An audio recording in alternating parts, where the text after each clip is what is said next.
현재 시각 8시 25분 향해 갑니다. 지금 보시고 계신 머니쇼는 SBS BG앱과 유튜브에서 실시간 시청이 가능합니다. 특히 SBS BG앱 다운로드 받으셔서 시청하시면 다양한 정보 확인해 보실 수 있고요.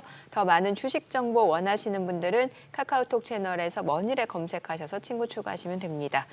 자, 긴 연휴를 이제 마치고 오늘 국내 증시 개장을 앞두고 있는 상황인데 그 사이에 참 많은 일들이 있었던 것 같습니다. 지금 나온 내용 보니까 트럼프 대통령은 지금 중동 순방을 앞두고 지각을 뒤흔들 발표가 있을 거다라고 또 이렇게 예고를 하니까 글쎄요. 대체 어떤 발표를 하려고 이러는 건지 이거는 무역과는 무관하다고 했는데 글쎄 어떤 내용인지 궁금해지는 상황이고 또 미증시 보니까 장 종료 후에 스캇 베센트하고 제이미슨 그리어 그 미국 무역부 대표가 스위스에서 중국하고 만나서 협상을 진행할 거다라고 하는 소식도 있었잖아요. 그러니까 이게 참 어느 소식에 이제 초점을 맞춰서 투자하는지에 따라서 방향이 참 엇갈릴 수밖에 없는 것 같아요. 네. 그리고 그런 얘기를 갖다가 네. 엄청난 빅 어나운스먼트가 있을 것이다. 그것도 딴 데도 아니고 그 마크 카니 캐나다 네. 총리하고 네. 정상회담하는 그 자리에서 그러고 있으니까 네. 저는 거기서 마크 카니가 굉장히 불쾌했을 것 같아요. 아, 그렇죠. 어떤 저기 보면은 네. 한마디로 트럼프 대통령이 저렇게 그게 있어요. 본인이 이렇게 OX를 쳐놓고 네. X다 싶으면은 예. 대놓고 저렇게 보면 사람을 다 민망하게 만드는 아, 그게 있더라고요. 예. 카니를 인정 안 해요, 보면. 예. 카니도 딴 거 없이 트럼프를 인정 안 했거든요. 네네. 뭔 개소리냐 이렇게 예, 하더니 예. 51번째 주? 이런 거 없다 해놓으니까 그런 식인데 글쎄요. 빅 어나운스먼트 그동안에 겪어봤던 경험으로는 그렇게 빅은 아닐 겁니다. 아니, 혹시 모르겠어요, 또 진짜. 예. 약값 엄청 낮춘다 이 정도 아닐까 싶은데 저는. 약값? 네, 아니 의약품. 무역과는 무관하다고 무역과는 했는데 무관할 수도 있다. 그런 무역 관련 식이었는데. 아니라고 했는데 이러니까 더 이상해요. 예. 예. 근데 지금 전쟁은 엉뚱한 데서 나고 있네요. 파키스탄 그러게요. 측에서 무슨 인도가 발사한 미사일로 한 8명이 네. 죽었다 이런 식으로 발표하기도 하고 하는데. 아유, 예. 오늘은 지금 그동안에 연휴 동안에 잘 정리가 안 되는데 한번 네. 정리해 주실 분 나왔죠? 약간 머릿속 뒤죽박죽이죠. 뒤죽박죽이에요. 네. 예. 오늘 디멘전 투자자문 투자부문의 송재경 대표님 함께합니다. 어서 오세요. 어서 오세요. 네, 안녕하세요. 대표님. 예. 이 매일매일 방송하다가 오랜만에 쉬고 오면은 이 소식 저 소식 너무 그래. 많아요. 정리가 잘 안 돼요. 네, 네. 좀 더 쉬었으면 좋겠는데. 예. 아니 어떤 내용부터 저희가 좀 관심 있게 들여다봐야 되는 거예요? 기본적으로 이제 한 달을 정리를 해봐야 될 것 같아요. 한 달? 예, 4월? 예. 예. 그러니까 생각해 보시면 이게 엄청 그 사이에 많은 일들이 있었는데 예. 뒤죽박죽 말씀이 맞는 것 같습니다. 근데 사실은 지나놓고 만약에 우주여행을 갔었으면 예. 4월 초에 우주여행 갔다가 지금 돌아왔으면 지수를 보면 그대로예요.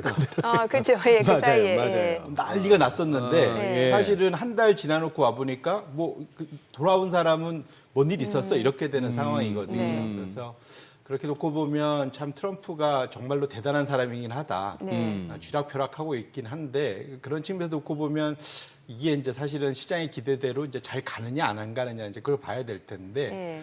적어도 첫 번째 제가 주목했던 포인트는 주식시장은 트럼프와 베센트의 그러한 그러니까 그 관세의 향후 협정 가능성을 열어두는 얘기에 환호하면서 그 사이의 우려를 불식시키고 기대감으로 이전 수준으로 다 돌아갔습니다. 지금 차트가 하나 열려 있는데 저기 노란색 쳐여 있는 게 상호 갈세 발표했던 그 시점이거든요. 맞아요. 예. 그래서 파란색 선은 S&P 500인데 이건 우리나라 차트도 똑같고 코스피도 그렇고 세계 지수 다 똑같습니다. 예, 예. 딱 저 수준까지 다 올라왔거든요. 그래서 결국은 트럼프가 이런 표현했지만 이게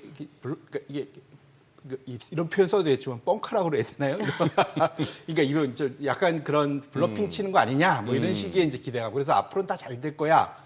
이런 얘기했지만 실제로 외환 시장에서는 그걸 잘 믿지 않는다. 그러게요. 네. 자, 그래서 지금 보시면 차트가 붉은색 선이 미국 달러 지수입니다. 네. 보시면은 달러 지수는 급락을 같이 동시에 했고 그 예. 이후로는 상승을 거의 못했어요. 사실은 오히려 최근 들어서는 변동성이 좀 더 커지고 있습니다. 오늘 주로 할 얘기들이 환과 관련된 얘기들이 좀 더 많은데 그래서 그렇게 놓고 보면 우리 주식 투자자들, 우리 개인 투자자들도 대부분 주식이잖아요. 그러니까 주식 투자자 입장에서는 상대가 이제 뭐랄까 이제 그 위험을 지나고 나서 앞으로의 그런 희망을 보고 있는 반면에 외환 시장의 투자자들은 적어도 현재의 위험이 진행형이다. 그리고 아직 특별히 해결된 게 없다라고 해석을 한다는 측면에서 지금 연휴 동안의 그 흐름에서 큰 그 격차에 대해서 우리 투자자분들이 고민하고 주목할 필요가 있겠다 이렇게 말씀드립니다. 네. 지금 이제 저 파란색의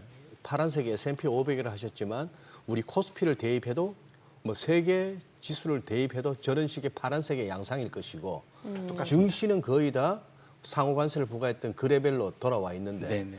달러는 많이 떨어져 있고 네. 사실 미국채 수익률도 보면 그때 4월 초보다는 아직은 높죠. 맞아요. 아직은 높으니까 그러니 증시가 주식시장이 제대로 지금 시장 상황을 판단하고 평가하고 있는지 아니면 채권시장이나 외환시장에 비해서 주식시장이 다소 안일한지 그거는 이제 5월 중에 또 어느 정도 뭐 판가름이 나겠네요. 그러니까 서로 다른 배팅을 다른 하고 있는 배팅을 거죠. 하고 네, 있다. 그러게요. 그러니까 주식 시장은 잘 해결될 거야. 여기에 배팅을 하고 있는 거고 네. 말씀 주신 대로 채권 시장과 특히 이 외환 외환 시장. 시장에서는 야, 아직 위험은 여전히 많이 남아 있으니까 네. 섣불리 움직이면 안 돼.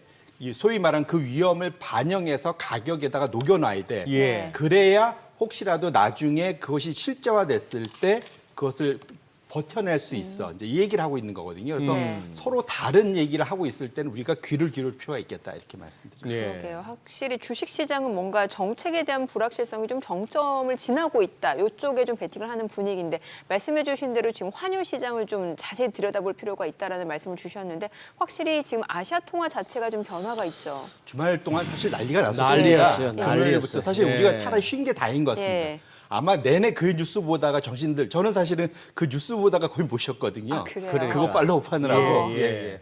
그런데 말씀 주신 대로 지금 한 주간 그 주요국 환율 변화를 보면은 네. 제가 오래간만에 이제 이 차트를 갖고 왔는데 지금 제가 그 점선 붉은색 점선을 친 것이 이제 그 왼쪽 편은 자국 통화가 달러 대비 강세로 간다는 겁니다. 그러니까 달러 대비 지금 아래로 내려오면은 그러니까 예를 들면 원화가 빠지면 우리 원화 통화가 강세 가는 거잖아요. 그래 똑같은 환율이 떨어진 만큼 강세다 이렇게 보면 되겠네요. 그렇죠. 그렇죠. 네, 우리가 네, 네. 1달러에 대해서 줘야 될 얼마? 돈이 줄어드는 네, 거니까 네. 그러니까 강세고 우측 더 줘야 되면은 통화 약세입니다. 네. 근데 보시면 한 주간 그 사이에 계속 강세를 보였던 달러 지수를 중심으로 달러 지수는 소폭 이제 보합권 정도 되고 그것을 구성하는 유럽이나 일본이나 이런 데는 살짝 올랐어요. 약세를 살짝 보였는데 아시아 통화가 대만이 가장 빨리 강세를 갔습니다.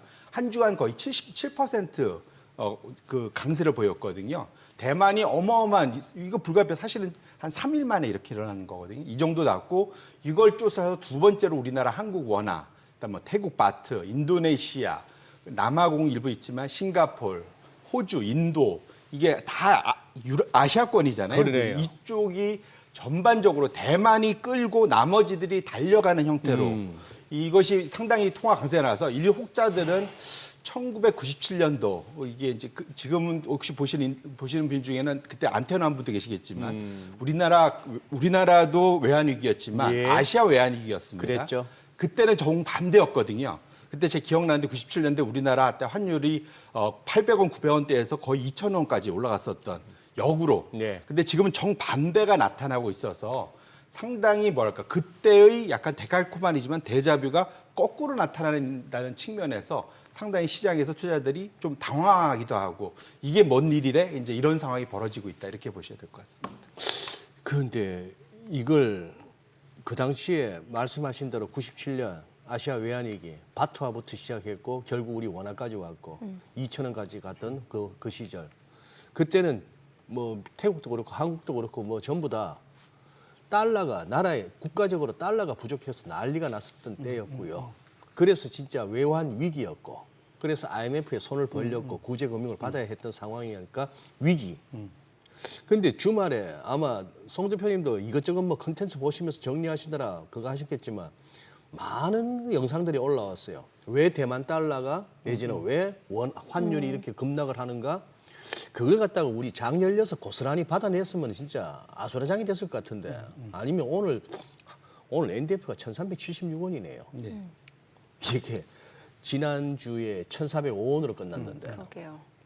이게 개장 초에 어떤 식으로 날지 모르겠습니다만. 근데 지금은 아시아 통화들만 선진국 통화들 대비 달러 인덱스도 거의 제자리인데 여기만 이래요. 네. 근데 이걸 갖다가 좋게 생각을 못 하고 있는 거예요. 맞습니다. 너무 급작스러우니까. 맞습니다. 통화가 강해졌는데도. 네. 그 두려움은 어디서 오는 거죠? 1차적으로는 이게 이제 실물과 연계돼 있는 움직이면 그거면 사실은 대응이 되거든요. 네. 원래 실물과 연계돼 있으면 서서히 가고 네. 방향성이 추세가 잡힙니다. 예. 그런데 이것이 실물이 움직였다기보다는 금융시장에서만 지금 이것이 급변동하고 있기 때문에 상당히 당황을 하고 있다 보셔야 될 것 같고요. 그래서 이제 왜 그러면 이런 일이 대만이 일단 첫째적으로 왜 네. 대만 달러가 왜 이렇게 강세로 예. 급격하게 돌아섰냐를 우리가 좀 봐야 될 것 같습니다. 예. 가장 큰 이유는 그 대만이 사실은 숨어 있는 그 미국 그 달러 자산 부자였습니다. 알부자죠, 알부자. 예, 알부자. 예. 그것도 상당히 숨겨져 있는. 예. 우리가 맨날 지금 우리 중국, 일본만 얘기하고 있는데 유럽 뭐 세 군데만 예, 얘기를 예. 했었는데 알고 봤더니 대만이 미국 자산을 엄청 갖고 있더라. 그것도 미국 채권. 네. 그러니까 국채도 그렇지만 미국 기업채, 심지어는 장기물인 주택 저당 채권 MBS. 그리고 이렇게 롱텀 또 뭐 네. 지방채, 뭐 이 지방 정부채 뭐 이런 예. 것들 다 들고 있더라 이거죠. 그 규모가 잠깐만치 1조 7천 달러. 이게 1조 7천 달러니까 감이 잘 안 오시잖아요. 1조 7천억 달러. 1조 7천억 달러면 그게 우리나라 아마 GDP 한 해 GDP입니다. 그게 아마 재작년 말 기준일 거예요. 예, 예. 지금 작년 말 통계도 아직 안 나왔고. 작년 말 통계로 뭐 일부에서는 한 1.4, 1.2 뭐 얘기하는 분도 있는데 예. 뭐 그건 사실 뚜껑 가봐야 되고 네. 일단은 지금 나와 있는 데이터 나와 기준으로 있는 데이터가, 보면 1.7조 달러인데 이것이 대만이 우리나라 정확히 GDP의 절반입니다. 그러니까 8천억 달러니까 대만은 자기네들 한 해 전체 GDP의 2배 수준의 미국 자산을 갖고 있다는 거니까 엄청난 부자이긴 하죠. 근데 문제는 이것이 달러가 강세로 갈 때는 더 좋죠. 햇볕이 그렇죠, 하죠. 그렇죠. 근데 문제는 달러가 약세로 가면 거꾸로 이제 내가 거기에 맞춰서 모든 걸 해놨던 것들이 계산이 다 깨지게 되는 네네. 거죠. 그 대표적인 게 뭐냐면 대만의 보험사들이란 겁니다. 네. 저기 전체 1조 7조 달러 중에 거의 8천억 달러, 그중에 7천억 달러를 대만 보험사들이 다 들고 있었고요. 그중에 보시면 왜 그럼 보험사들이 문제냐? 자산은 전체의 한 70% 가까이가 미국 달러 표시 자산인데 네. 내가 이제 그러니까 자산이 있으면 부채가 있을 거지 않습니까? 예. 내가 누구에게 돈을 줘야 될 거. 그거는 대만 달러로 돼 있다는 겁니다. 이제 그러니까 예를 더 쉽게 들면 제가 전세금 올려줘야 돼요. 그래서 한 달 전부터 내가 미국 달러로 잔뜩 걸 들고 있어 맞춰서 딱 들고 있었어요. 그런데 한 달 후가 됐는데 미국 달러가 10% 폭락을 했어요. 근데 이거 바꿔갖고 손실인데. 바꿔갖고 네. 내가 그 달 전세금 줘야 되는 날 맞춰주고 이걸 원화로 바꾸려고 그랬더니 10% 부족해요. 네. 이 현상이 지금 보험사한테 나타나고 있다는 겁니다.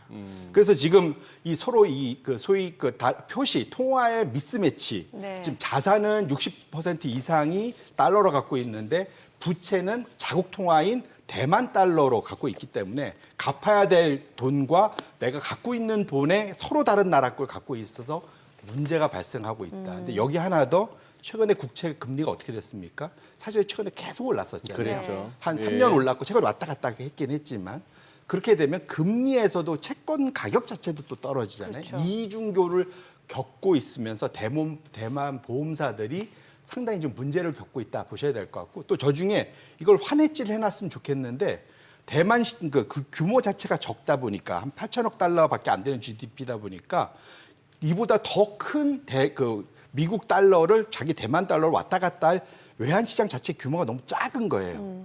이러다 보니까 해지를 다 못하고 대략 지금 어제 발표된 대만 뉴스를 보니까 전체 100 중에 한 40%는 환 노출이 돼 있습니다. 결국은 저게 그대로 그 환율 변동에 지금 자산이 그대로 노출돼 있기 때문에 변동성이 어마어마하다. 그래서 사실은 대만이 미국 달러 자산을 어마어마 들고 있으면서도 방향이 역방향으로 하다 보니까 엄청나게 지금 헤매고 있는 그런 상황이기 때문에 이 상황이 어제 단기간에 이것이 혹시 급발진하는 거 아니야라는 생각 때문에 투기적인 그러한 자금들이 대만 달러를 사고 미국 달러를 파는 그 시장에서 큰 변동을 일으켰다 이렇게 보셔야 될 것 같습니다.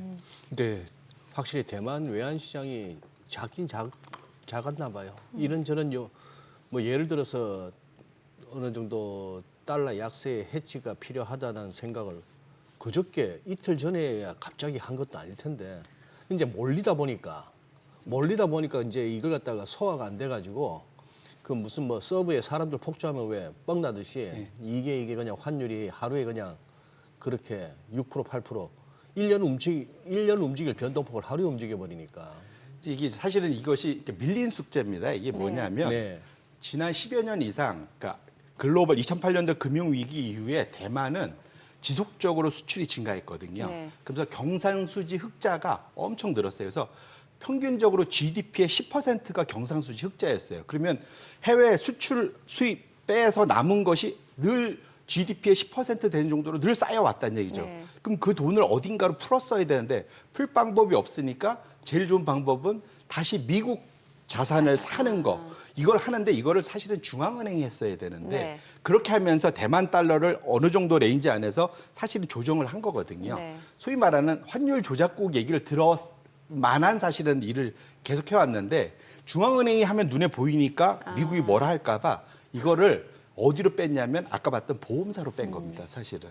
근데 보험사는 문제가 뭐냐면 내 말대로 안 돌아가거든요. 네. 그리고 욕심이 생기다 보니까 레버리지도 걸 수도 있고요. 이 두 가지가 같이 있다 보니까 사실은 이전에는 돈이 들어와서 사실은 중앙은행에서 돈 벌 생각하지 말고 이거를 그대로 조정을 했으면 좋았는데 그걸 안 했기 때문에 이것이 막판에 몰려서 방향이 바꾸다 보니까 이런 일이 벌어졌고요. 사실은 제일 좋은 방법은 스위스 은행 방법입니다. 스위스는 들어오는 돈을 그대로 그 나라 쪽 자산을 사는 쪽으로 계속 바이패스 시켜버리거든요. 네. 그러면서 스위스 프랑을 안정화를 쭉 시키는 그런 과정을 거쳤었는데 대만은 사실은 어찌 보면은 너무 좀 욕심을 부린 경향이 있다. 그래서 이것 자체가 해결이 과연 그 대만 입장에서는 상당히 생보사가 여기서 조금만 더 달러 자산이 약세로 가면은 상당히 위험에 처할 수도 있다. 지금 사실은 저 정도 규모면 미실현 위기지만 우리가 SVB 생각나지 않습니까? 아, 예. 그것과 똑같은 상황입니다. 지금 미실현이긴 하지만 달러 자산을 갖고 있는데 이거를 팔면은 손해가 나서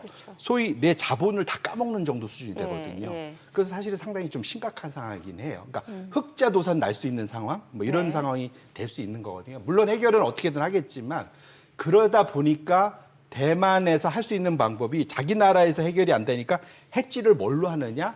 우리나라 돈으로 하는 겁니다. 그러니까 우리나라하고 유사하게 대만 달러가 움직이니까 이제 수출도 비슷하고 이러다 보니까 방향성은 비슷하거든요. 네. 그러니까 우리나라가 아까 대만보다 한 2배 크다고 그랬지 않습니까? 그러니까 자기네들 해지를 하려면은 그러니까 달러 자산에 대해서 반대로 자기 대만 달러를 어느 수준에서 팔아갖고 그걸 고정을 시켜야 되잖아요. 네. 내가 이제 그러니까 뭔가를 자산을 갖고 있으면 그 반대편에 있는 걸 팔아서 두 개를 매칭시키는 게 해지잖아요. 그런 측면에서 한국 원화 NDF를 한 달물, 3개월물을 내다 팔면서 사실 해지를 하다 보니까 세 번째 차트를 네. 열어봐 주시면 대만 달러의 플럭시 해지라고 그래갖고 대만 달러 주가랑 한국 원화 주가가 보시면 어떻습니까? 붉은색은 우리나라, 파란색은 대만 달러인데 방향성이 어떠해요? 똑같습니다. 예. 결국은 최근 들어서 우리나라가 비자발적 강세를 가고 있다. 사실 우리나라는 강세 갈 이유가 지금 딱히 있는 상황은 아니거든요. 강세를 하시면 원화의 강세, 그렇죠. 환율 하락. 예, 지금 우리가 1,400원대 네, 뭐 네. 우리 항상 고민하고 있다가 아까 말씀 주신 대로 1,370원까지 훅 와버렸잖아요. 사실은 이거는 지금 대만 쪽에서의 그러한 그 해지에 관련된 자금들이 지금 한국 원화 쪽에 많이 좀 들어와 있어서 이런 일이 벌어지고 있는 거 아니냐라는 지금 생각이 들게 하고 있고요. 그래서 어찌 보면은 이제 이걸 어떻게 해석할 거냐 문제인 것 같아요. 결국은 우리가 늘 이제까지 고민했던 게 외국인들이 안 들어오는 게 원화가 약세 갈까 봐 사실 안 들어왔으니까 원화 강세면은 외국인들 들어와야 될 거지 않습니까? 근데 문제는 이것이 우리나라가 경기가 좋아져서 전반적으로 경기의 펀더멘탈 때문에 원화가 강세로 가면 방향성이 잡히니까 쉽게 들어올 텐데 이거는 말씀드린 대로 금융시장에서 비자발적으로 됐다 보다 보니까 야 이게 언제 이게 다시 바뀔지 방향이 바뀔지에 대한 두려움 하나 있고 두 번째로는 이렇게 단기간에 가면 수출 기업들 입장에서는 마이너스입니다. 우리나라 입장에서는. 지금 원래는 원화 약세가 다른 데서 나쁘지만 수출 기업한테는 돈이 더 들어오니까 네, 똑같이 그러니까. 팔면 네. 좋잖아요. 네. 그러니까 그것이 서로 간에 해지가 돼야 되는데 이렇게 되면 사실은 대만 때문에 우리나라 수출 기업이 고통을 받는 희한한 현상이 좀 벌어질 수 있어서 현재 이 상황이 단기간의 변동성을 키우면서 우리가 걱정을 하는 이유가 딱히 주식시장에 큰 도움도 안 되면서 원화만 강세로 가는 이런 좀 뭐랄까 어쨌든 대만이 결코 우리하고 그래서 수교를 끊었네. 아무튼 이런 현상이 벌어지고 있다 이렇게 볼 수 있을 것 같습니다. 지금 어떻게 아직 뭐 도쿄 환시는 안 열렸습니다만 어떻게 달러는 지금 갑자기 이렇게 좀 강세를 보여요. 아시아장 열리면서 시드니 이런 데서 열리면서 베센트 장관은 어쨌거나 좀 진심이 느껴집니다. 이 시장을 갖다 다독거리려고 하는. 지금도 보니까 폭스뉴스하고 인터뷰를 하는데 네. 토요일 날 이제 다가오는 토요일이죠. 스위스에서 중국하고 만난다. 이제 일단 긴장 완화가 급선무다. 무슨 합의를 이끌어내는 것보다 이런 식으로 해서 자꾸 이제 뭔가 시장을 좀 무너지는 쪽보다는 다독거리려는 그 진정성이 느껴지는 와중에 문제는 그거 아니겠어요. 예를 들어서 한 이틀 사이에 대만 달러가 급락을 하고 지금은 뭐 잠시 대만 중앙은행도 개입도 했다가 좀 밀리는 듯 했습니다만 지금 자발적인 반등세가 환율이 나오기도 하는 양상인데 이게 이제 지속적으로 갈 것인가 하는 부분이잖아요. 그 부분이 쉽게 뭐 우리가 예단할 수는 없습니다만 일시적으로 그럴 수는 있어요. 시장이 좁은 시장에서 서로 막 출구로 몰리다 보면은 손절도 몰리고 알고리즘도 몰리고 하다 보면은 와르르 그럴 수는 있는데 그러다가 안 되니까 뭐 없어 하다 보니까 원화라도 때려 뭐 딴 거는 인도네시아 루비 뭐 할 수는 있는데 이게 추세적으로 갈 것 같으면은 이거는 조금 뭔가 대비가 필요한 거예요. 국내 업체들도 지금 수출업체들 비상 걸렸을 것 같은데 그렇습니다. 만약에 이거 어떻게 해야 되지? 속도로 이거 가면. 화냈지 어떻게 해야 되지? 하는 맞습니다. 그래서 사실은 그러니까 그 아마 수출 기업들한테 물어보면 환율의 수준보다는 네 안정성을 훨씬 더 중요해요. 그렇겠죠. 그럼 왜 거기다 맞춰서 이제 자기 비용도 통제하고 네, 이렇게 네. 다 수입도 하고 해야 되기 때문에 그런데 근데 이제 다만 이 방향성 자체가 큰 그림에서는 제가 계속 말씀드리는 게 이제 달러는 대략 정점을 찍고 좀 내려올 것 같다. 큰 그림은 예. 긴 호흡에서는. 왜냐면은 미국의 하는 방향성이 지금 트럼프 정부가 하고 있는 방향성 자체가 지금 경상수지 적자를 줄이겠다는 거지 않습니까? 예. 결국 무역수지 적자 줄이고 사실은 그렇게 하고 리쇼링해서 일자리 늘리고 뭐 이제 이런 거지 않습니까?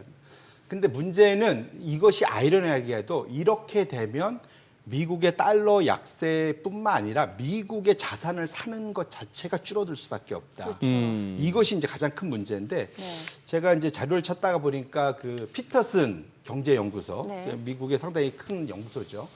여기에서 그 세미나 달러의 소위 말하는 패권이 이제는 그 쇠락하는 거 아니냐에 대한 이제 세미나를 했었어요. 거의 자료 중에 하나 차트를 제가 갖고 왔는데 이게 되게 재밌는 차트인데 저 밑에 그러니까 위로 올라가 있는 건 이게 이제 그러니까 한 나라가 있으면 해외로 나가는 금융 자금이 있고 해외에서 들어오는 금융 자금이 있지 네. 않습니까? 밑에 분홍색이 해외에서 들어오는 금융 자금. 예. 미국 입장에서는 우리를 따지면 우리가 미국 주식 사는 거 네. 이런 것들이고 위에는 미국 사람들이 해외에 뭔가 M&A도 하고 뭔가 해외로 나가야 될 거잖아요. 나가는 돈.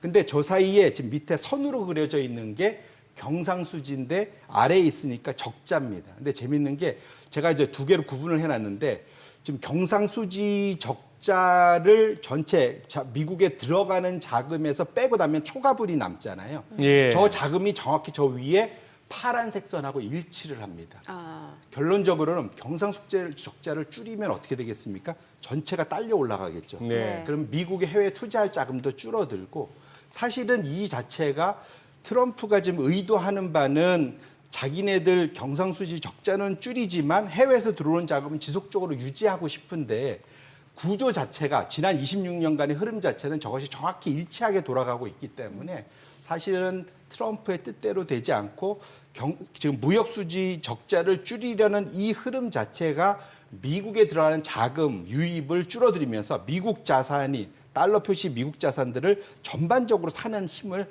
줄이는 역할로 갈 수밖에 없기 때문에 이것은 계속 연결이 되면서 미국 달러의 약세로 갈 수밖에 없는 그런 상황이 지금 스스로가 만들어내고 있다. 이렇게 보셔야 될 것 같습니다.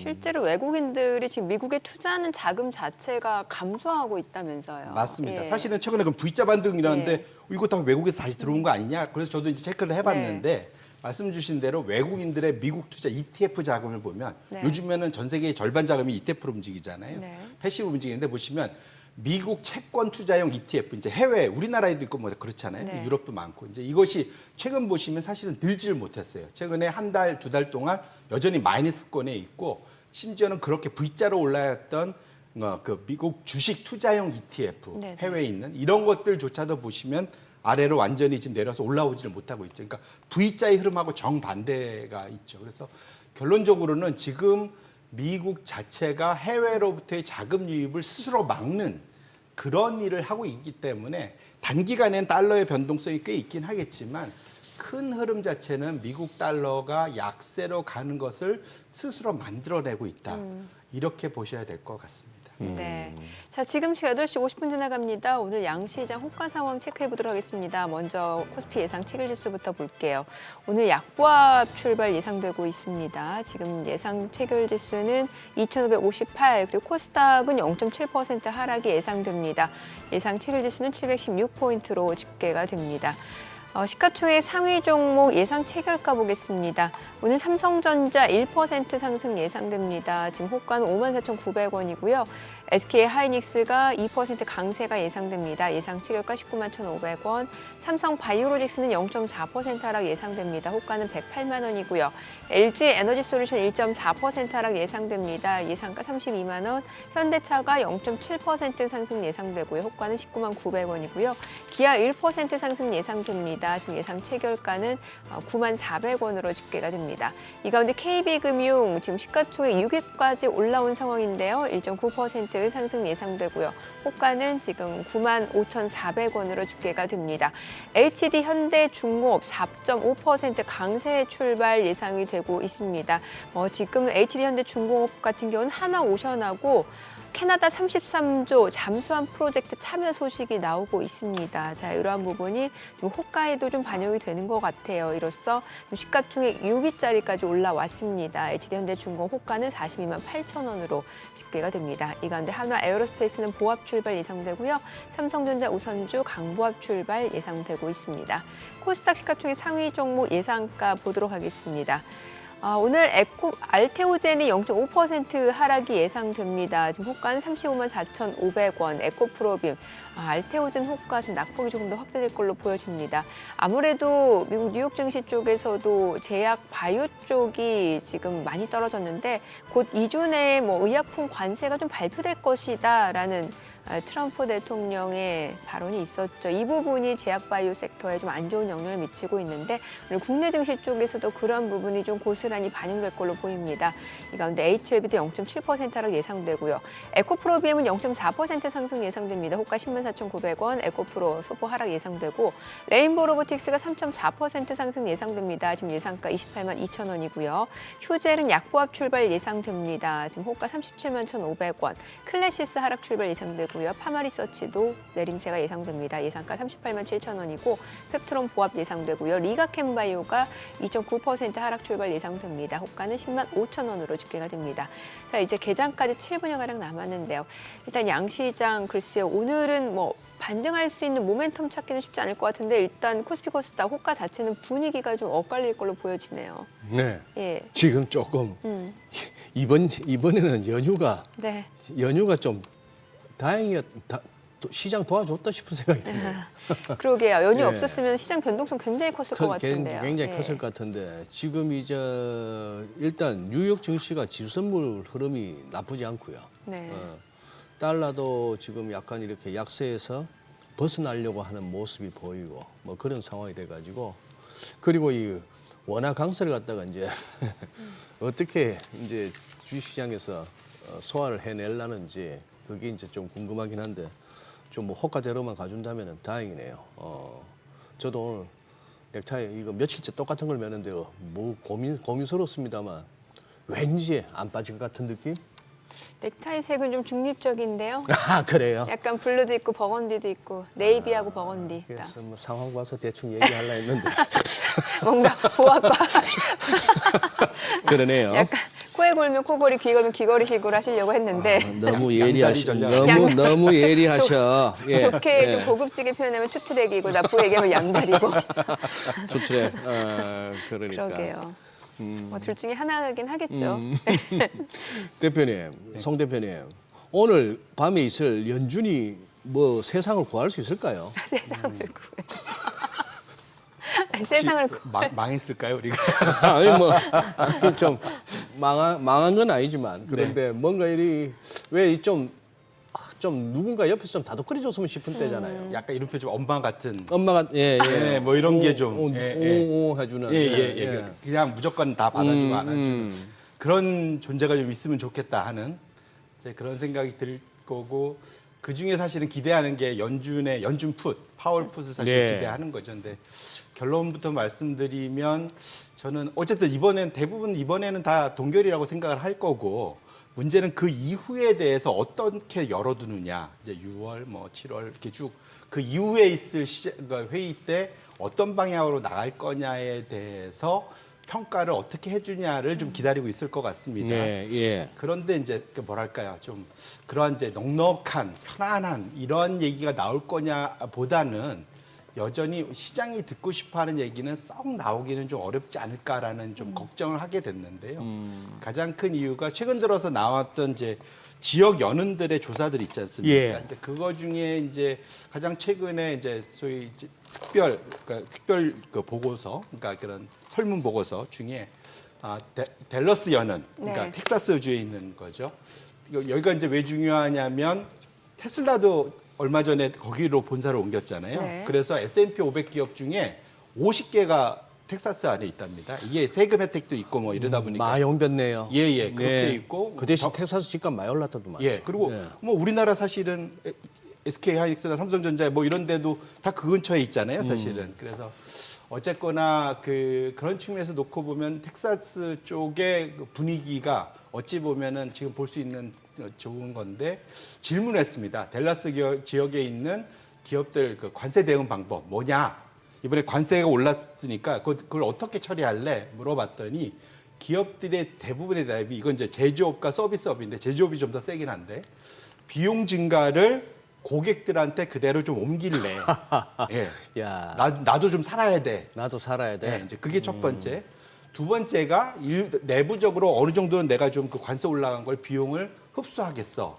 그 두 가지입니다. 이제 나머지는 뭐 새로운 국내 공처를 찾겠다는 등 아니면 미리 선취, 일단 재고 좀 쌓겠다. 그다음에 운용 규모를 축소하겠다. 뭐 아래쪽은 사실은 되게 일시적이거나 상당히 안 좋은 건데 결론적으로 저 두 개가 무슨 말이냐면 그 연준 입장에서는 별로 듣고 싶지 않은 얘기죠. 네, 정확히 그렇죠. 뭐냐면 그렇죠. 지금 제일 첫 번째 비용을 고객에게 전가한다는 거는 연준이 그렇게 우려하는 물가 상승이잖아요. 예, 사실은. 예. 그러니까 물가가 상승할 거다라는 것에 어찌 보면은 그러한 그 정성적인 소프트 데이터가 일단 첫 번째로 나온 거라고 봐야 될 것 같고 내부적으로 비용 증가를 흡수한다. 그럼 물가에는 좀 다행스러운데 이것은 거꾸로 말하면 고용에는 좀 안 좋은 얘기가 되죠. 기업 마진이 줄을 수 있잖아요. 네. 그럼 우리 주식 투자자 입장에서는 저거는 기업 마진이 좀 줄는 거니까 썩도 또 좋은 소리는 아닙니다. 그래서 사실은 1번과 2번 자체의 대답이 기본적으로 미국 기업들의 대응 방식 자체가 상당히 뭐랄까 연준이 내가 모든 걸 받아줄게 할 수 있는 상황이 아니게 되었고 1번 대답이 물가를 상승시키는 대답이 나왔기 때문에 적어도 아마 파월 의장이 새벽에 아마 그 Q&A를 할 때 아마 얘기는 저쪽 부분이 조금 더 강조되면서 우리는 좀 더 기다릴 거야. 그리고 또 하필이면 또 금요일날 차이 고용지표가 좀 안 좋게 나왔으면 그러게요. 모르겠는데 예. 지금 고용지표가 잘 나온 게 문제입니다. 사실은 네. 그 데이터는 문제가 있긴 해요. 왜냐하면 그 전달 데이터를 5만 개 이상을 줄였거든요. 그래서 그 마크 잔디라는 무디스 이코노미스트는 그걸 조정하면 실제로는 17만 개가 아니고 12만 개 정도밖에 안 된다 이런 얘기도 합니다. 그래서 기본적으로는 그 데이터 자체를 믿을 수 없다라고 얘기하는데 그 지금 고용이 약화되고 있다고 얘기를 하는 거죠. 그럼에도 불구하고 연준 입장에서 시간을 벌 때 그 데이터를 활용할 것 같아요. 그러니까 지금 우리 고용 나쁘잖아. 금요일 날 숫자 봤지? 17만 개나 나왔어. 예. 뭐가 문제야? 우리가 여기서 금리를 낮춰야 돼. 물가 올라갈 거가 지금 더 걱정이잖아. 네. 이거 저렇게 대답하잖아. 그렇게 놓고 본다면 지금 데이터 나왔네요. 지금 예. 지금 17만 개는 안 돼. 직전치가 18만 개인데 저게 그 수정하기에 저는 23만 개인가 그렇습니다. 그러니까 한 5만 개는 줄였어요. 이번에 이거 발표하면서. 하향 조정했네요, 예상치. 예. 그래서 그렇게 놓고 보면 전반적으로는 지금 사실은 미국 고용도 사실은 약화되고 있는 방향성은 맞는 것 같고요. 이게 이제 소위 말하는 침체를 앞두고 미리 선제적인 금리 인하를 해주는 게 맞을 수도 있는데 연준 입장에서 이제 물가가 들썩일 수 있는 상황이 지금 되고 있기 때문에 그렇게 놓고 본다면 연준은 이번을 포함해서 당분간은 본인들의 그 소위 말의 톤이 상당히 뭐랄까 중립적 내지는 약간은 매파적인 얘기로 지속될 가능성이 있어서 투자자분들도 그걸 염두하면서 네. 연준에 너무 많은 배팅하시면 안 되겠다. 알겠습니다. 자, FOMC 결과를 앞두고 있는 상황이죠. 오늘 국내 증시를 확인해 보죠. 개장합니다.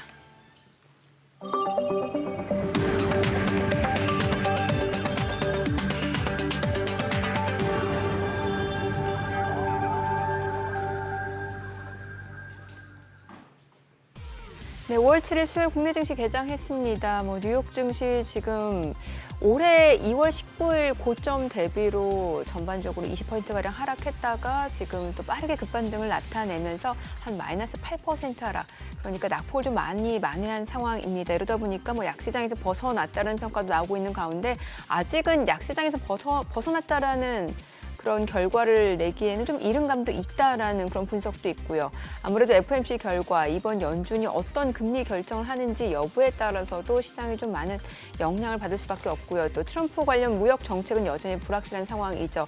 오늘 양시장 일단 출발 지수부터 좀 보겠습니다. 코스피가 0.7% 올라갑니다. 2,578포인트, 코스닥 강보합권으로 722포인트입니다.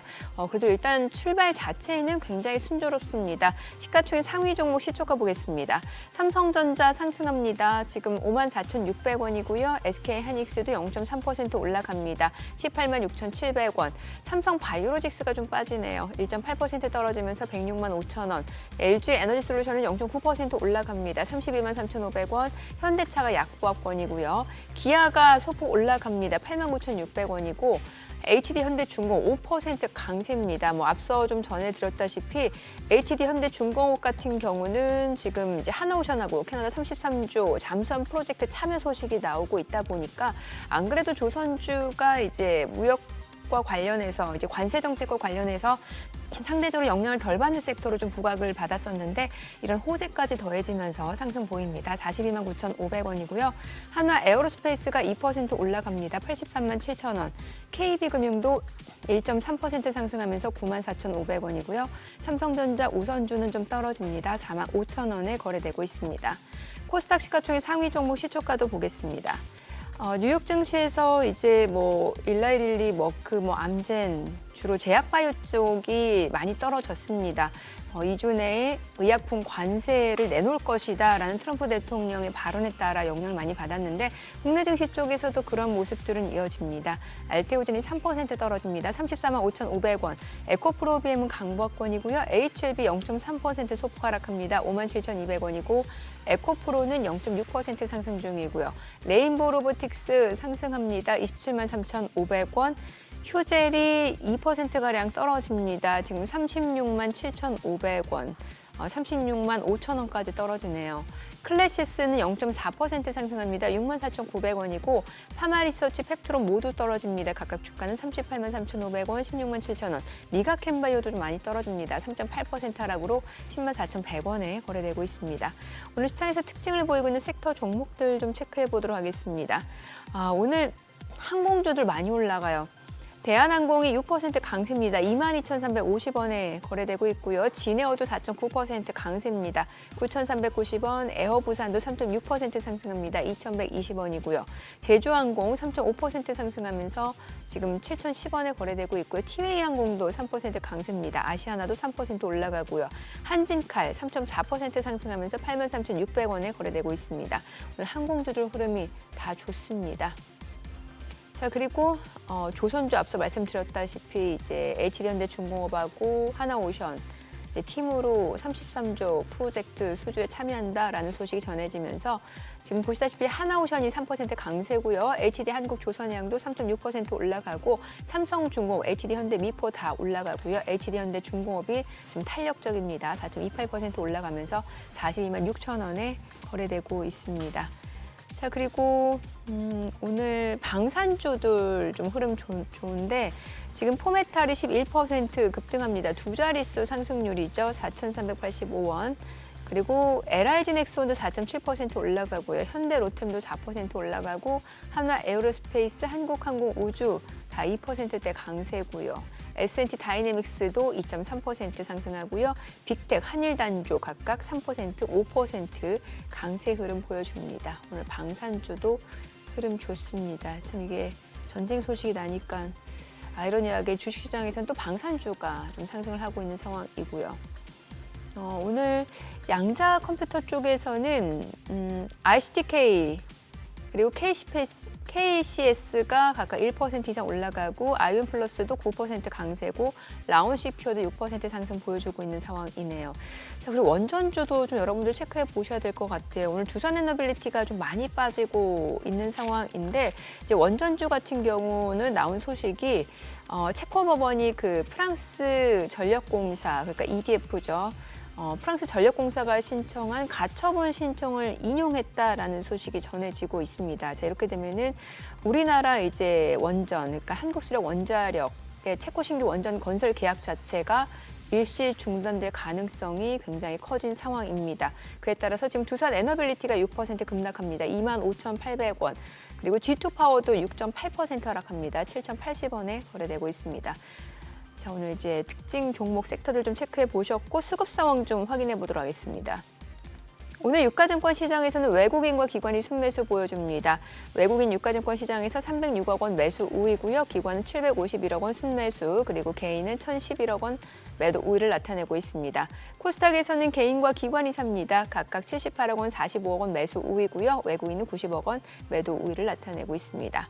환율 체크해 보도록 하겠습니다. 앞서 NDF 1,375로 나타났었는데 오늘 달러원 환율 정규장 마감 대비로 25원 30전 하락한 1,380원에 개장이 됐습니다. 확실히 이제 달러원 환율 자체는 급락하네요. 네. 예.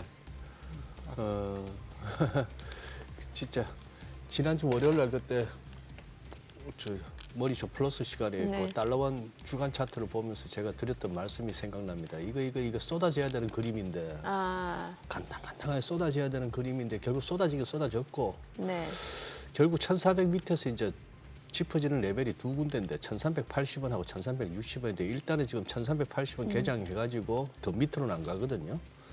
이러고 나서 그 다음에 이제 1,360까지도 한번 트라이냐, 자 이런 상황이 되겠는데, 우리 뭐 코스피는 이렇게 개장초는 그거 했습니다만 요 200일선 돌파했는지 여부를 이제 오늘 하고 내일 FOMC 이후에도 돌파되느냐 마느냐 그걸 이제 지수상으로 봐야 되겠고 중간에 이제 업종별로는 또 그때 다르네요, 그죠? 그렇죠. 이게 그러니까. 그나저나 소장님 타이 색이 예. 정확히 맞았네요. 꼭 맞을 할 말만 타이 끄집어냅니다. 아니 왜냐하면 좀 혼조잖아요. 혼조인데 네, 혼조. 야 이거 오후까지 봐야겠네요. 네, 그러게요. 그런 상황이고 지금 외국인이 사주면은 지수는 플러스고 오늘은 코스닥에서 외국인 혼자 파니까 지수가 또 마이너스고. 뭐 외국인 선물에서 그래도 꽤 사네요 지금. 그러네요. 예. 예. 그러니까 아까 그 네. 항공주랑 아까 지금 체크해 보니까 네. 한국전력도 좀 많이 오르고 있네요. 한전도 예. 오르네요. 네. 둘이 특징이 뭐냐면은 첫 번째로는 달러 부채가 많은 기업들. 네, 달러 부채 그러니까 많은 날. 예. 환율이 지금 원화 강세, 달러 약세로 가면은 달러 부채 부담이 줄잖아요. 똑같이. 그렇죠. 예. 그래서 거기에서 플러스 하나 있고 최근에 유가가 좀 많이 빠졌지 않습니까? 맞아요. 두 군데 다 유가 하락하면 그게 다 비용으로 통들었는데 비용이 줄다 보니까 두 가지 측면이 아까 항공주랑 한국전력 같은 정확히 두 군데에서의 그런 그 하락폭이 그대로 고스란히 주가에 긍정적인 영향을 미치는 그런 전형적인 그런 주가 흐름이 나타나는 것 같습니다. 아니 한국전력은 보니까 4월달 한 달만 놓고 봤을 때는 그래도 꽤 올랐네요. 한국전력이. 그러니까 그때 이제 사실 유가 효과도 예. 분명 있겠죠. 사실. 예. 네, 네. 예. 지난달에 뭐 가끔 한국전력을 언급할 때마다 정민앵커가 옆에서 얼마나 쫑크를 주는지 그 뭐 무거운 주식 뭐 그걸 언급을 하냐는 투로. 그러니까 이것도 이제 그 시계열을 어떻게 보느냐에 따라서 차이가 있는 게 지금 한 달만 놓고 봤을 땐 그런데 이제 굉장히 긴 시간으로 한 2017, 답답하죠. 18로 보면은 그 당시 4만 원대였잖아요. 이렇게 쭉 내려온 거니까. 그러니까. 맞습니다. 네. 예, 왜냐면 예. 워낙 부채가 많았잖아요. 그러니까 그 소위 이제 전기요금 인상을 못 해가지고 네. 부채가 워낙 많이 늘어 있는 상태이기 때문에. 그 4만 원 갈 때가 아마 그때 아니었나 싶은데 그 무슨 뭐 주말마다 그 경제지 주말마다 이렇게 보면 1면이나 2면쯤에 한 3분의 1 정도 통광고를 해가지고 뭐 슈퍼 왕개미 무슨 뭐 특강 하는 때 그때 국민주라고 한 점 바짝 땡길 때였던 것 같아요. 그때는 그리고 그때는 그 전기요금 변경을 해서 요금을 올려줬었습니다. 맞아요, 그때 맞아요. 사실 그게 예. 효과가 있었거든요. 예, 예. 아니 그나저나 지금 미국에서 나온 지표 자체가 그러니까 고용 지표도 좋았고 앞서 보였던 그 서비스업 PMI도 물론 이게 심리 지표 소프트 데이터긴 합니다만 괜찮거든요. 그런데 이거에 대해서 사실은 관세 영향이 아직 측정된 지표가 아니다라는 거잖아요. 그럼 맞습니다. 실제로 이게 관세가 이제 실행됐을 때 과연 누가 더 영향을 받는지도 좀 궁금하거든요. 이게 이제 사실은 이게 트럼프의 관세 정책에 대해서 일기 때부터 많이 나왔던 그런 이제 그 카툰이라고 하잖아요. 예, 예. 거기에 보면은 그 트럼프가 바주카포를 쏘는데 바주카포? 예, 이렇게 그러니까 이 어깨다 메고 예, 이렇게 예, 쏘는 거 있지 예, 않습니까? 예, 예. 그거를 사실은 봤더니 뒤로 돌려서 쏴갖고 쏘면은 뒤에 있는 자기 편의 얼굴이 팡 터지는 이제 그런 그림이 그때부터 되게 유행했었거든요. 그거 좀 찾아오시지. 예, 이게 딱 와닿게. 예. 근데 사실은 지금도 뭐 똑같죠, 사실은. 그래서 트럼프 관세가 사실은 미국 자체를 자해하는 자해공갈단이라는 표현 있지 않습니까? 그런 형태가 나타나는데 그게 이번 지금 우리가 많이 보는 이제 소위 예상, 그러니까 이 기업 이익을 추정해서 이것이 앞으로 상향 더 올라갈 거냐, 줄어들 거냐, 이제 그 변화를 많이 보지 않습니까? 이제 차트를 제가 갖고 왔는데 파란색과 분홍색의 차이는 뭐냐면 이전보다 기업 이익이 앞으로 줄어들 거야 한 기업 수입니다. 기업 수인데 파란색은 S&P 500 기업 수고요. 그다음에 분홍색은 뭐냐면 MSCI EAFE, 유럽, 오스트레일리아, 파이스트. 그러니까 미국, 캐나다 제외한 나머지 선진국들의 기업들로 만들어진 지수거든요.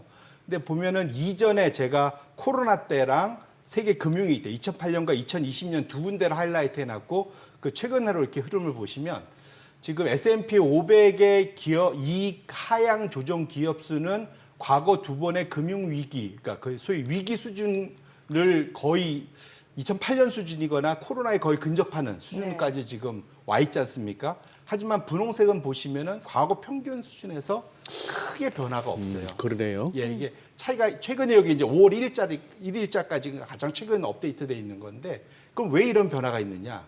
기본적으로 미국 기업들이 공급 사이드와 수요 사이드에서 다 영향을 받는 거예요. 그러니까 지금 비용 수입해야 되는데도 부담이 있고 그다음에 자신들 뭐 어디다 팔라고 그랬더니 해외에서는 잘 안 사준다 그러고 자기네들 수요도 좀 줄 수 있고 이런 걱정 때문에 저렇게 급등 이 하향하는 기업 수가 늘고 있는데 그 미국을 제외한 나머지 나라들은 여차하면 공급 사이드에서는 사실은 미국에만 수출 안 하면 나머지에서는 서로 지금 오히려 아이러니하게 지금 최근 들어서 그 자유무역 협정들이 지지부진하는 게 잘 맺어지고 있습니다. 네. 지금 뭐 영국하고 지금 인도하고도 지금 FTA 말씀이죠. 협상하고 네. 있고 지금 뭐 유럽하고 지금 7년인가 지지분했던 호주와의 협상도 지금 타결 직전까지 가 있고요. 미국 보란 듯이. 그러니까 오히려 미국 때문에 그 사이에 지지부진했던 오히려. 것들을 네, 네. 살려고 다 서로 이렇게 힘을 합치고 있어요. 그러다 보니까 미국엔 못 팔아도 나머지에서 할 수 있다라는 거 하나랑 재정 부양책을 유럽이랑 지금 중국이 쓰려고 하고 있잖아요, 사실. 네. 그래서 재정 부양책을 쓰면은 그래도 수요는 어느 정도 자국에서는 해결이 될 수 있다. 이런 기대가 있기 때문에 상대적으로 미국 기업에 비해서는 나머지 선진국 기업들의 이익 하향폭이 상대적으로 적다라는 측면에서 이것이 결국 연초 이후에 미국보다는 나머지 선진국 지수가 훨씬 더 좋은 성과를 여전히 잘 내고 있지 않습니까? 네. 이 방향이 미국의 트럼프가 관세 정책을 뭔가 극적으로 변경시키지 않는 한 점점 더 벌어질 가능성에 대해서 어찌 보면 그것을 의미하는 것이 최근에 기업 이익 하향 조정수의 큰 격차의 원인이다. 이렇게 보셔야 될 것 같습니다. 네, 이건 좀 다른 얘기인데 최근에 보면은 이제 그동안 이제 주식 투자자분들이 많이 가지고 있는 주식 중에 이제 미국 뉴욕 증시에서 애플, 뭐 테슬라, 근데 최근에 보면 팔란티어를 또 엄청 많이들 갖고 계세요. 예, 예. 근데 팔란티어가 왜 갑자기 이렇게 12%나 급락을 했던 거예요? 이게 사실 실적 자체는 괜찮았잖아요. 근데 예상치보다는 조금 못했고요. 예상치보다 그다음에 못했다. 두 번째로는 엄청 비싸요, 그 회사. 워낙에 밸류에이션 멀티플이 측면에서 PER이 제 기억에 고점 갔을 때는 PER 150배 뭐 이랬을 겁니다. 최근에 200배도 찍었다는 예, 거예요. 그 정도 갔다가 그러니까 너무 비싸서 다른 평균 기업의 지금 20몇 배나 지금 비싸기 때문에 웬만큼 이익 성장을 보여주지 않고서는 사실은 저 주가 수준이 그 정당화되기 좀 어려운 수준까지 지금 주가가 있거든요. 뭐냐면 이제 기존에는 엔비디아에 다 가 있던 AI 투자 수요가 네. 이제 그럼 AI가 이제 대중화되면은 그걸로 돈 벌 데가 어디야? 그랬더니 AI 소프트웨어. 네. 그걸 제일 잘하는 데가 어디야? 팔란티어. 뭐 이런 그렇죠. 식의 사실은 프락시 투자라고 하잖아요. 예. 딱히 눈에 안 보이니까 쟤를 찍어갖고 사실은 보는 건데 사실은 그러니까 그런 프락시 투자는 어느 순간 가면 한계가 오지 않습니까? 그러니까 멀티플이 너무 비싸다 보니까 그것을 네. 다 받아내긴 좀 어려운 상황이기 때문에 팔란티어 주가가 최근에 이제 급락하는 이유가 저기에 있다. 그래서 일단은 지금처럼 뭔가 변동성이 크고 금리가 높은 수준에서는 멀티플이 높은 기업들은 언제든 저런 식의 급락이 나타날 수 있어서 투자자분들이 그런 것들은 좀 뭐랄까 경계할 필요가 있겠다 이렇게 말씀드립니다. 뭐 저렇게 비싼 주식 들어갈 때는 그 정도 또 뭐 각오하고 들어가신다고 봐야죠. 뭐. 그렇죠. 근데 이게 항상 보면은 벌 거라고 생각하고 들어가서 예. 네. 아니 근데 이제 또 이제 주말 사이에 우리 연휴 사이에 또 화제가 됐던 게 우리 버커시 해스웨이의 워렌 버핏 옹이 이제 연내에 연말에 가면 은퇴하신다고. 그렇죠. 참 전설이죠. 언제부터 워렌 버핏입니까? 저 학창 시절부터 들었던 워렌 버핏 같은데. 그러니까 30살 넘어서 30살 넘어서 시작해갖고 지금 60년 직장 생활을 60년 하시고 지금 은퇴하시는 거잖아요, 벅셔 해서웨이. 아유, 그러니까요. 예. 그러니까 대단하신 거죠, 사실은. 예. 지금 그런데 뭐 90몇 세 두 가지 되셨으니까. 측면을 말씀드리고 싶은 게 오늘 보니까 신한은행 리포트에서 이렇게 지적을 해놨네요. 국내 언론에서는 잘 안 다뤘는데 달러에 대해서 좀 우려를 표하셨네. 그럼요. 저 워렌 버핏이. 그리고 또 하나 재밌는 게 코카콜라는 그렇게 평생 들고 있었어도 테슬라는 안 샀네요. 보니까. 야, 이분도 고집 있으셔. 버핏 스타일에는 테슬라는 살 수 없는 종목입니다. 그건 확실합니다. 잃지 않는 게 더 중요하신 분이겠죠, 확실히. 그렇죠. 애플도 뒤늦게 사셨잖아요. 예, 예. 2010년인가에 예. 사갖고 지금까지 엄청나게 성과를 냈는데 애플처럼 숫자가 보여야 되거든요. 그리고 캐시플로우가 꾸준히 나와야 되는 소위 그다음에 경제적 해제라고 그래서 그러니까 누구도 범접하지 못하는 해자. 네, 예, 그렇죠. 소위 이제 딱 장벽이 딱 쌓여 있어갖고 아무 함부로 못 쳐들어오고 네. 내가 내 이익을 잘 지킬 수 있는. 예. 그러니까 애플은 엄청난 소위 그 소위 말하는 애플 바라고 보통 표현하지 네, 네, 않습니까? 맞아요. 그런 사람들이 있기 때문에 그래서 그러니까 자기 손자들이 다 애플 폰 쓰고 이런 거 보고 공부하기 시작해갖고 샀다는 거 아니지 않습니까? 그런 측면에서 보면 느리게 가지만 그러니까 느림의 미학이죠. 어찌 보면은. 그리고 기다림의 미학. 그래서 사실은 되게 쉬워 보이지만 그래서 저는 버핏이 했던 말 중에 되게 기억에 나는 그 표현 중에 하나가 아니 당신 하는 방식 보면 되게 쉬워 보이는데 왜 사람들이 안 따라하냐? 그랬더니 거기에 대한 대답이 딱 하나입니다. 모든 사람들은 천천히 부자가 되기를 원치 않는다. 예. 다 빨리 부자가 되려고 해서 내 방식을 못 자차한다. 이제 이런 얘기를 하거든요. 그래서 버핏동의 이제 향후 코멘트나 이런 건 듣기 어려울 텐데 그래서 말씀 주신 대로 명심해야 될 게 트럼프한테 사실은 경고를 보낸 거죠. 이렇게 하면 미국 통화, 소위 달러 패권이 흔들릴 수 있으니 조심해라. 여차하면 나조차도 통화를 다변할 수 있겠다라고 예, 얘기를 원인을 예. 하나 준 거 하고 예. 그다음에 두 번째로 이제 말씀 주신 대로 기본적으로는 버핏의 스타일 자체는 정말로 기다리면서 좋은 기업을 적정한 가격에 사서 오래 가져가는 거 그것만이 이제 자신이 잘할 수 있는 거다라 얘기를 하기 때문에 그거는 우리들이 새겨 들어야 되고 근데 참 범위는 쫓아가기 어려운 그런 방식이다 이렇게 봐야 될 것 같습니다. 뭐 버핏동도 뭐 30대 40대 젊은 시절이 있었으니까 우량 기업에 장기 투자 해볼 만합니다만 이제 뭐 60대, 70대 접어들어서 주식 처음 시작한 사람이 뭐 시간이 있습니까? 3배짜리 해야죠. 뭐 빨리 후다닥 쇼부 봐야죠. 근데 그것도 또 대박 아니면 쪽박. 좋은 재밌는 데이터가 있습니다. 네. 버핏이 지금까지 평생 이뤄온 부가 있지 않습니까? 예. 그것의 90%는 60 이후에 생긴 겁니다. 아. 오. 어허. 예. 그러니까 아직도 늦지 않았습니다. 아. 그러니까 버핏이 그 이후에 30년 동안 자시 전 재산의 90%를 만들어낸 거거든요. 와. 네, 그러니까 그걸 사람들이 잘 모르시더라고요. 어. 그럼 명심할 필요가 있습니다. 너무 그냥 조바심 내지 마시고 버핏이 얘기하는 대로 천천히. 네. 오늘 이게 가장 머리에 남을 것 같아요. 네, 오늘 내용 잘 들었습니다. 고맙습니다. 고맙습니다. 네, 고맙습니다. 네, 오늘 들으신 내용과 관련해서 자세한 정보 원하시는 분들은 카카오톡 채널에서 머니를 검색하셔서 친구 추가하시기 바랍니다. 그리고 증시 리포트까지 확인해 보실 수 있으니까요. 이 부분도 참고해 보시기 바랍니다.